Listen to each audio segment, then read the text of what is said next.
Hello, everybody. All right, just pull up Monsieur presentation. All right. Hola, everybody. Tom Swales here.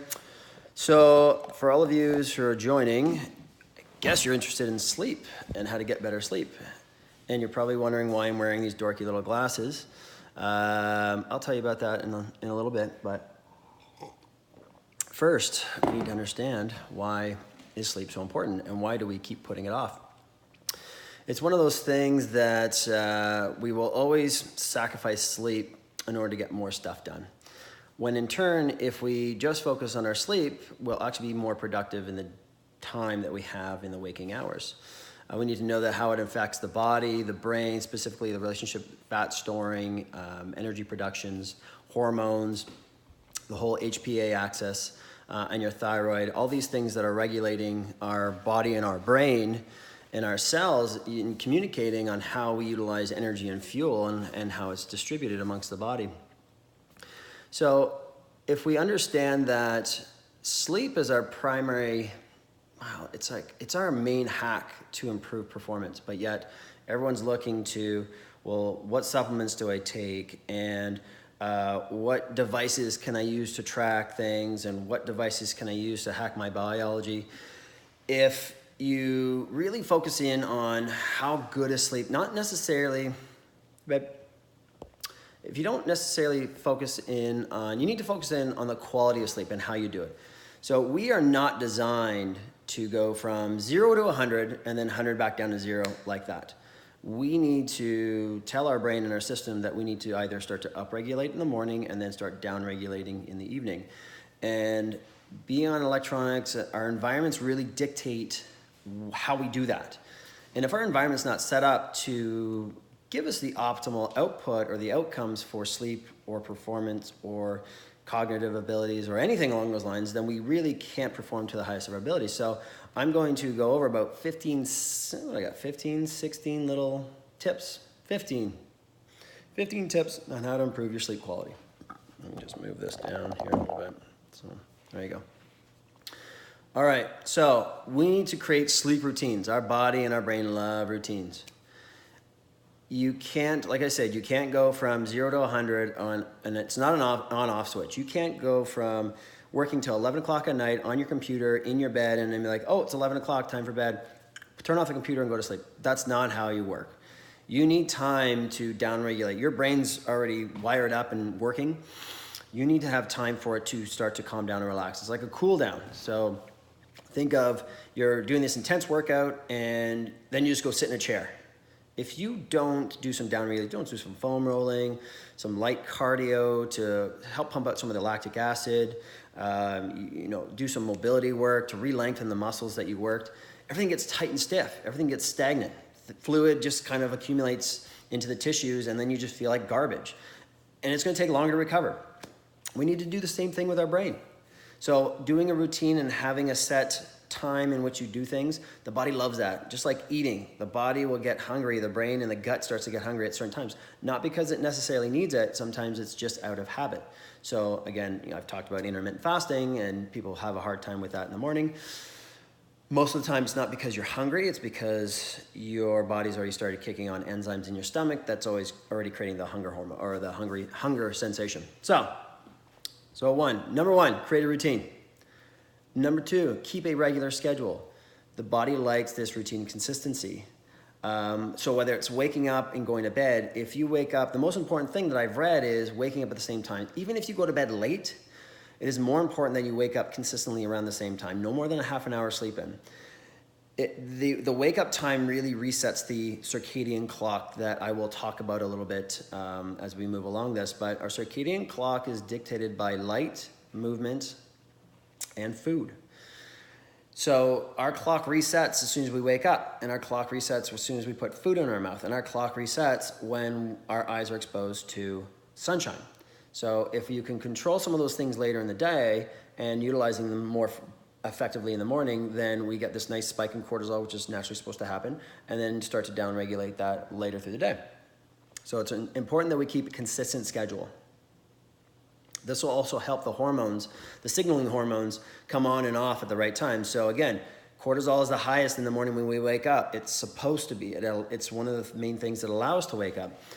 But if our cortisol is low in the morning, or say it's dark, it's harder at nighttime, or it's harder, in the wintertime when there's no light outside. Some people have a real hard time waking up because there's no natural light getting into the SCN, the suprachiasmatic nucleus, in our pineal gland to tell melatonin to stop producing.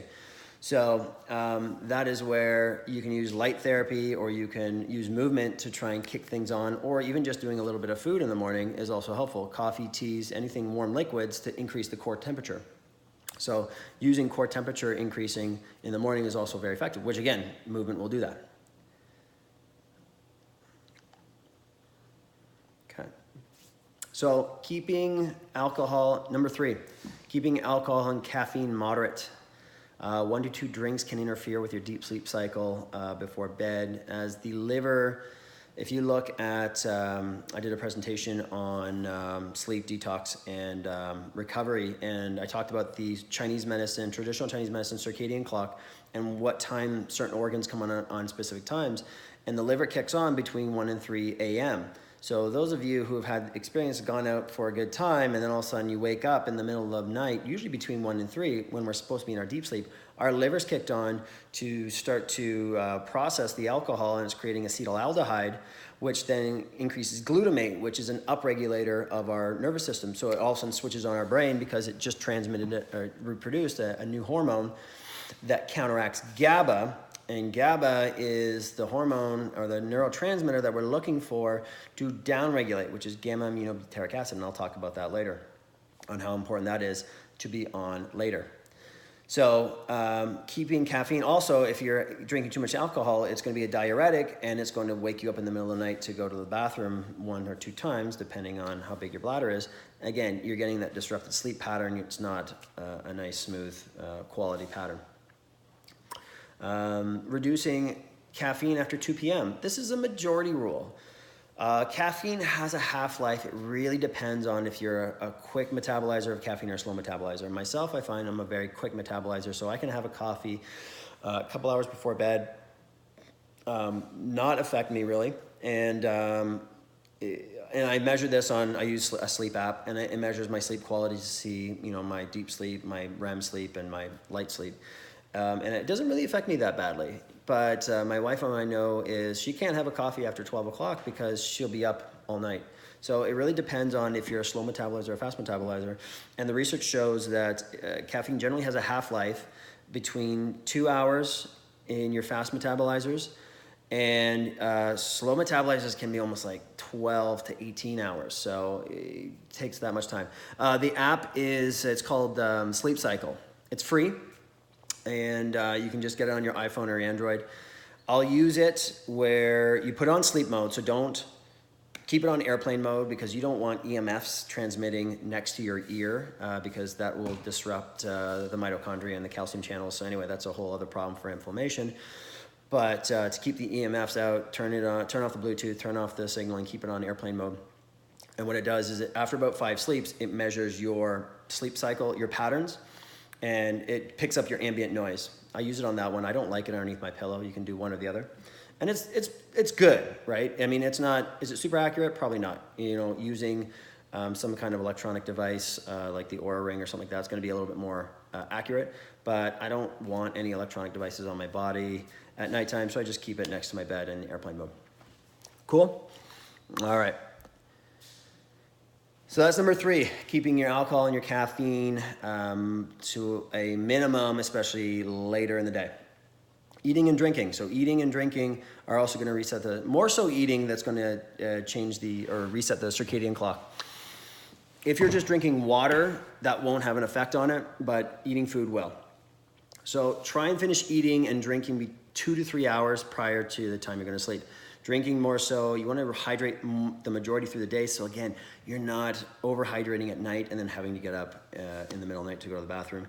And eating 2 to 3 hours, you don't want a big bolus of food sitting in your stomach where your body's spending energy and time to try and digest that and move it around as you're laying down. It's going to disrupt you. So Protein, fats, and carbs. Me personally, I do really well with the majority of my carbohydrates at dinner time. And here's why. The more we can control our insulin cycles through the day, the less sugar crashes, the less insulin fluctuations you're going to have. They've also found that it reduces inflammation. But if you think about a big meal that you have, i.e. Thanksgiving dinner, what do you feel like doing after you have that big giant meal? And it's not the tryptophan in the turkey, which is what a lot of people think. It's actually the carbohydrates. It makes you feel sleepy. So it makes sense to have the majority of your carbohydrates on your last meal, one, to replenish the glycogen stores that you've used up through the day, and two, it creates serotonin. And serotonin, 80% of our serotonin is created in our gut. And serotonin is a precursor for melatonin, which is what's created through your pineal gland that helps keep you in a deep sleep pattern. Okay, so it's one of those major hormones that we can utilize just by eating the right things at the right time. Doesn't make sense to have a big carbohydrate loaded meal when you first wake up, because what do you feel like doing after that? Sleeping. What do you got to do? Hit it with some stimulants. So now you're going like this all day with your insulin, blood sugars, then cortisol's going up from hitting it with some caffeine, and you're all messed up all day. So I've talked about intermittent fasting. Again, fasting works great in the morning because when you're in a fasted state, your cortisol stays high. And you can utilize HGH and testosterone and cortisol and all those hormones. You want those high in the morning. Those are supposed to be there. But as through the day progresses, then you add some foods in, and timing your foods, proteins, vegetables, fats, majority, and then through the end of the day, backload all your carbohydrates, and all of a sudden you get this nice big rush into the muscles from being more glycogen sensitive, and it's not floating around in your bloodstream, and it just makes you a little bit more sleepy, so it'll help downregulate you. So timing in your proteins, your carbs, and your fats, what time of day is super, super helpful. Again, intermittent fasting can reset the circadian clock and can time in your hormones. Number 5, so that was number 4. Number 5, taming the monkey mind. A lot of us have a hard time turning off our brains at night. Understandable. If you've got work and you've got deadlines and you've got kids and you've got all kinds of things that you keep throwing into your schedule for who knows what. So, little trick that I use is I'll use some breathing exercises. The number one that I'll use is box breathing. And if any of you followed any of my previous ones, this is the breathing technique where you're counting 5 seconds up, inhale, hold your breath 5 seconds, exhale for 5 seconds, hold your breath for 5 seconds. So you're working around the box, but you're holding 5 seconds. And on that end of the exhale, it might get a little uncomfortable, but there's going to be a switch where all of a sudden you feel like this urge that you need to breathe. If you can override that, you can very easily switch your brain over from that sympathetic, very rushed monkey mind to a very calm state. So you can take control of your biology just through your breathing and the state in which your sympathetic and your parasympathetic systems are coming on. We want to be in parasympathetic when we're sleeping. That is when our brain does all of the cleaning, which again happens at night. We have this system called the lymphatic system. It's 10 times more active at night, but it only operates in the parasympathetic state. If our body is all wired up in this sympathetics, it won't turn on and it won't help circulate the cerebral spinal fluid. It won't help dissolve the amyloid plaques that develop from oxidative free radicals. So it's really important that we put ourselves in that state.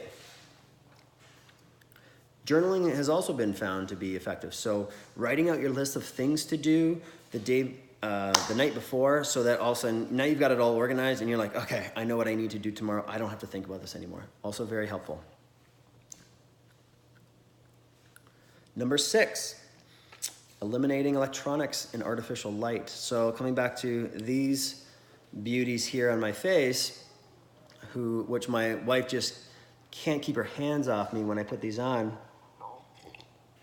It's literally birth control for your face. So anybody who's not planning on having any kids, just get a sweet pair of blue blockers and no problems there. But the problem is a lot of our modern lights are LEDs, and LEDs throw off a lot of blue light spectrum, which they found stimulates that SCN in our pineal gland to drop the melatonin levels and increase cortisol. When that happens, our brain thinks it's daylight. So you're tricking our system and our circadian clock to still stay awake. Our electronic devices, our phone, our laptops, they all do this. And some of them have a night shift app on it, like I have Apple stuff. Oh, thank you, honey.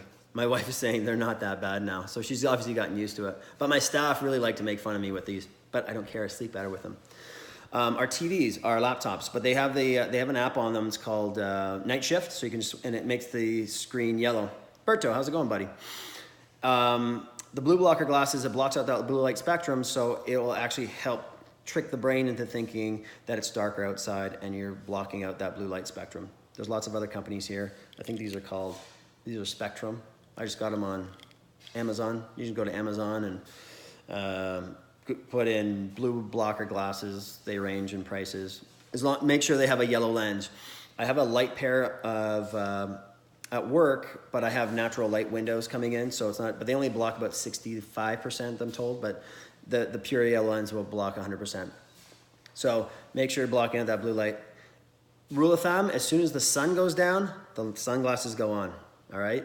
So if there's still sunlight outside, you're probably okay if you've got lots of windows. But as soon as the sun goes down, the glasses should go on, all right? Cool. So turning off your screens 1 to 2 hours before bed. Blue blocker glasses. There's an app for your tablets and your laptops. It's called Flux, F.LUX. It's free. Again, it blankets your screen with a yellow tint to help block out a lot of the blue light spectrum. All right, so that was number 6. Number 7, go to bed before midnight. I think it should be, everyone's built a little bit differently based on their genetics and their DNA. However, the majority of the research says go to bed before midnight. We are at least most of us, we run with the dark light cycles. Now, Dr. Michael Bruce, who's a sleep doctor, he's categorized us as humans into 4 different chronotypes of mammals. So you've got your lions, which are kind of your early risers. They're up at 4 in the morning, get tons of stuff done, but they're usually in bed by 8 o'clock. So those are your type A's or CEOs. Then majority of us, 50% of the population, we're bears. We work more with the daylight cycles or the night dark cycles with the sunlight. Our kind of typical bedtimes are anywhere 10 to 10:30. Your wolves, they usually don't function very well before, say, 9, 10 o'clock, but they're up to like 2 o'clock in the morning. And then your dolphins are more kind of your problem sleepers, or your, what are they called? Insomniacs, where it's very broken sleep cycles. So finding out what your chronotype is, and there's a quiz you can take on, it's called, I will get back to that. I just slipped my mind. I have the book. Anyway, I can't remember. I'll get it. If anybody wants notes, I'll put it in the notes. Cool. It'll come to me right in the middle of this for sure. So finding out what your ideal time to wake up and go to sleep based on your chronotype is very, very helpful. It's the light in the house. Yeah, but I have my glasses on, so it's totally fine. All right, so getting to bed before midnight, here's some time frames in which I found pretty interesting. So what they found is between 10 p.m. and 2 a.m. is where we get the majority of our physical restoration. So this is where our body does a lot of the healing. From 2 a.m. to 6 a.m. is where our cognitive healing restoration comes in. Now, it's not to say that they don't cross over, but they found that a majority of that. So if you go to bed later, so if you go to bed at 12, now you've pushed everything later. So now you're going to get your physical, because your body, for whatever reason, the body gets looked after first. So if you're going to get from 12 to 4. Now you've only got, if you got to give it 6 a.m., now you've only got 2 hours for the cognitive restoration. And any of you who have been sleep deprived of 6 hours or less, you feel it in your brain. You get the brain fog, you're getting forgetful. You can function physically, you can play sports and you can lift weights, but your brain is just not there. So that's why it's really important that you're getting that anywhere from 7 to 9 hours. And it really depends on the individual, because too much sleep can hurt you as well. Number 8, sleep, the amount of time. So they found that it's not necessarily the quantity, but the quality. However, the majority of us need 7 to 9 hours sleep, non-negotiable. There's a very small population, and Dr. Matthew Walker, who's a sleep neuroscientist, he said that there's 1 in 15,000 people who can function on less than 6 hours sleep. Unless you're one of those individuals, then have at it. You've got an advantage over the rest of us. However, the most of us need that 7 to 9 hours sleep per night to fully optimize our performance. And he cited an interesting study of shift workers. He found that shift workers who worked for 10 years on shift work, so days and nights alternating back and forth, they found their brain age was 7 years older than their physical biological age. So their brains were 7 years older than what they actually were, because they were doing shift work and they were disrupting their circadian and their sleep cycles all the time. The other interesting thing was he also found that men who had 6 hours of sleep or less, their testosterone was that of somebody 10 years their senior. So if you are looking as a male, I'm getting up to 40, and research says that you're naturally going to dip off your testosterone. There's lots of ways to increase your testosterone naturally. Sleep is one of them. And if you are getting less than 7 hours sleep, you are not optimizing your testosterone production that you have available to you. So therefore, you're going to age faster. Testosterone is very protective for men, for our prostate, for our brain, for everything, our whole system, our cardiovascular system, our heart. But if our levels start to drop off, then we start to get imbalanced with our hormones, and we can't use that protective property. So look after your testosterone, gents. All right. So some interesting studies that I found here with regards to visceral fat accumulation using CT scan after a 5-year period.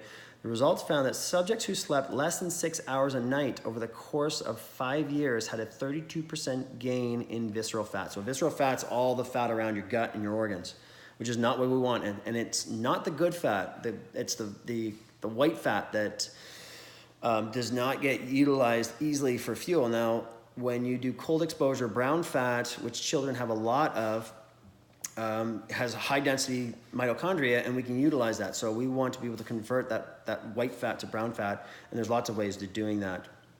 But this does not bode well for the good fat.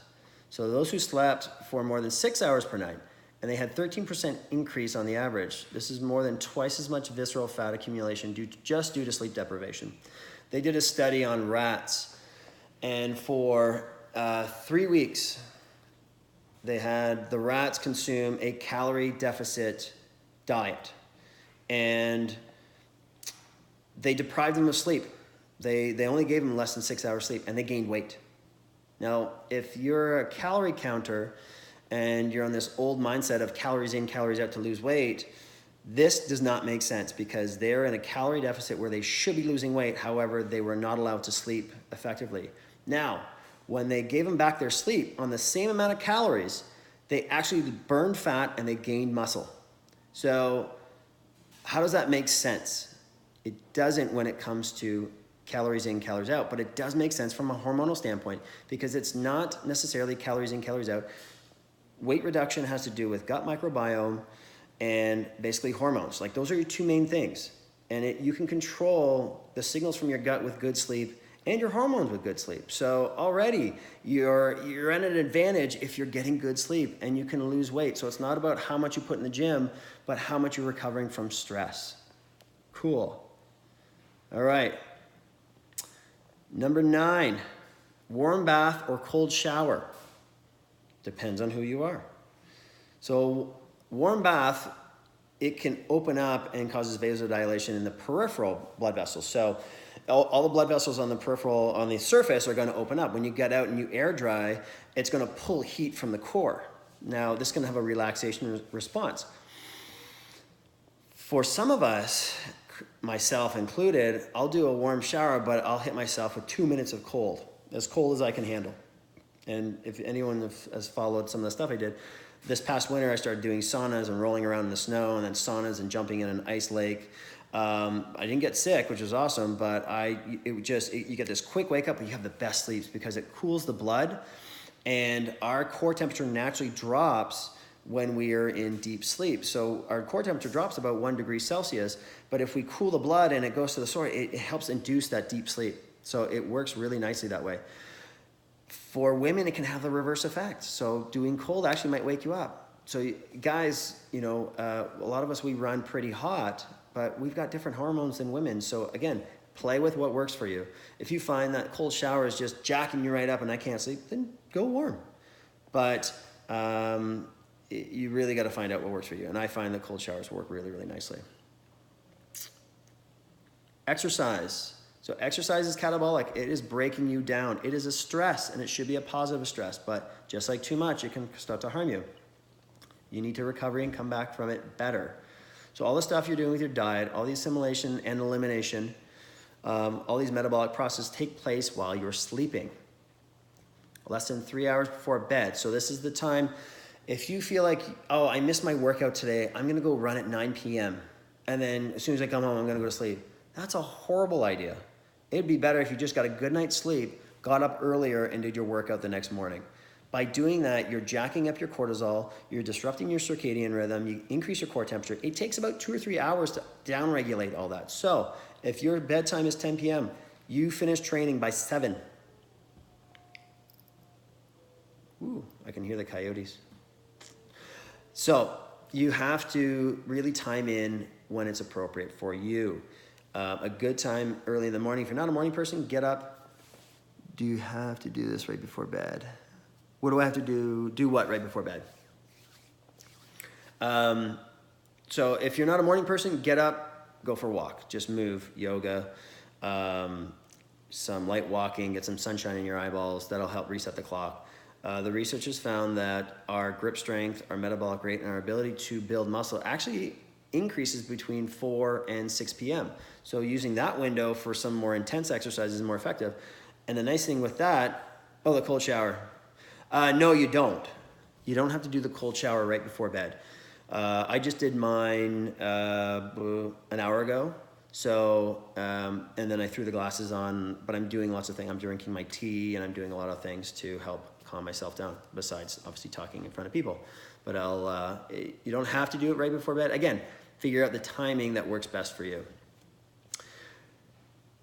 So doing a workout between 4 and 6, the nice thing is you get this big burst of metabolic hormones, and then you have this massive dinner because your body's more attuned or more accepting of all the carbohydrates. So it's just going to push them into the muscles more effectively and start the repair process. So you get this big fluctuation of cortisol and also this big dump and this big dump of carbohydrates to kind of offset everything.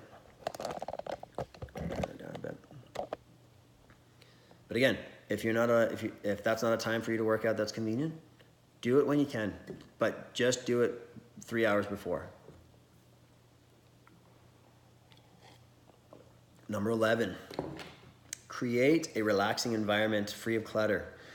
If you've got clothes all around your room, if the bed's not made, it causes stress. You walk in, it's just not relaxing. So making sure that it's clutter-free, it's quiet, it's dark, and 67 degrees, they found that 67 degrees Fahrenheit, what is that, 15 to 16 degrees Celsius is the ideal sleep temperature. So the room has to be cold.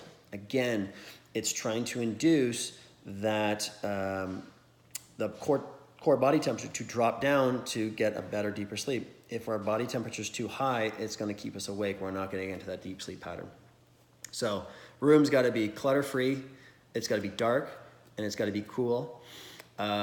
If you can't get silence, using white noise, binaural beats, earplugs to block out any sounds is also very helpful.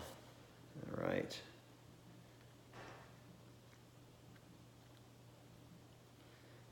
Napping.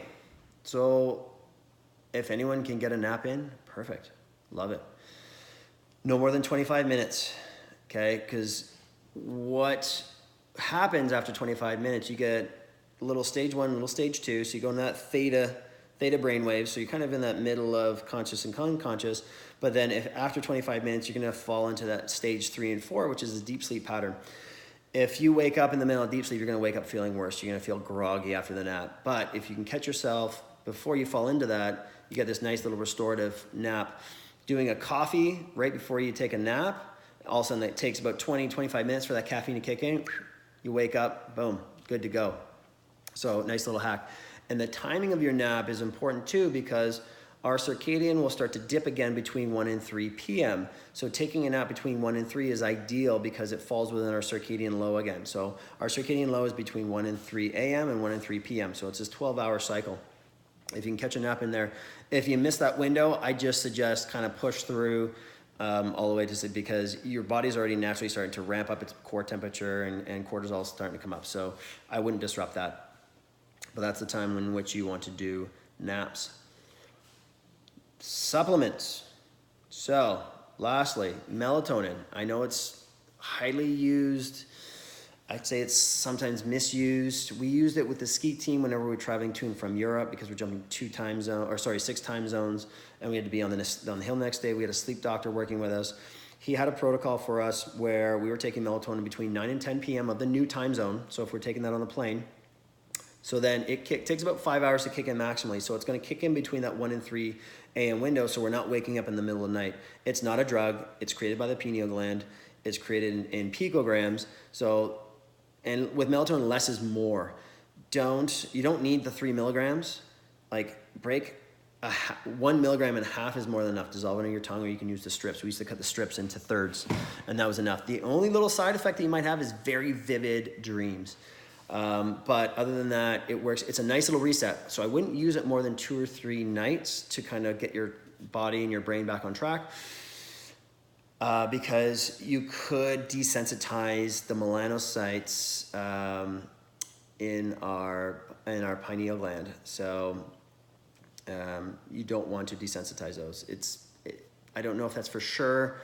I've heard that a few times. I've heard the other side where it's fine to take it all the time, but I would err on the side of caution. And if you don't need it, don't take it. If you feel like you need to take it, then there's other underlying issues going on that's disrupting your sleep. So don't rely on a supplement or a pill. My other favorite supplement would be Ganoderma or reishi. It's been used for thousands of years, thousands of published articles. There's one in the Journal of Pharmacology and Biochemistry and Behavior found that the reishi mushroom significantly improved sleep latency. So it helped get you to sleep faster. It also found that it was able to naturally keep you in a deep sleep longer and improve overall quality sleep time. So you get this nice natural herb that it increases GABA. So remember those neurotransmitters I was talking about? Actually, it converts glutamate into GABA. So that glutamate that comes on after drinking, while the liver's trying to detox, it actually downregulates that, converts it into GABA. So that's the really nice thing with reishi. It increases nitric oxide, improves sleep quality, sleep time. And there's some great products that we have at my facility that we have. It's Organo Gold. All the products have the reishi mushroom, the Ganoderma in it. So right now I'm doing a nice red tea, which also has cordyceps. It's caffeine free. I do this before bed, and it's part of my routine. I finish eating by 8 o'clock. I do my shake with the spinach and the coconut oil, curcumin, black pepper. I do the Organo Gold OGX shake. It's got a little bit of sugar, so that cuts a lot of sugar cravings. I get a lot of nutrients, prebiotics, and then my brain knows, oh, we're getting tea now? Okay, let's start to calm down and relax. So, oh good, Megan. You're getting sleepy. I know, 'cause I'm just so boring. I don't know how I should take that. But yeah, I mean, use it as part of a routine. And take homes, okay? Conclusion, good sleep is critical for good health. Make it a priority. What you do during the waking day will dictate how well you sleep at night, and stick to a routine. So that's all I've got for you guys. I talked about the app to track sleep. There's another one, sorry, My Circadian Clock is also another app you can use by Dr. Sachin Panda, his institute. It's free, and you can track your circadian clock. They give you a nice survey to find out what your patterns are, and they can give you some information on that. So yeah, if anybody wants some of the notes that I went over, I will be happy to email them. If you want to know more about some of the products that I talked about at the end, I will be happy to share that with you and a link. And what time is it? 9:11. Get to bed. Turn off your devices. Get some yellow glasses. Kick some ass while you're sleeping. Cool? All right. I'm just going to quickly go. Any other questions? Thanks, Lucas.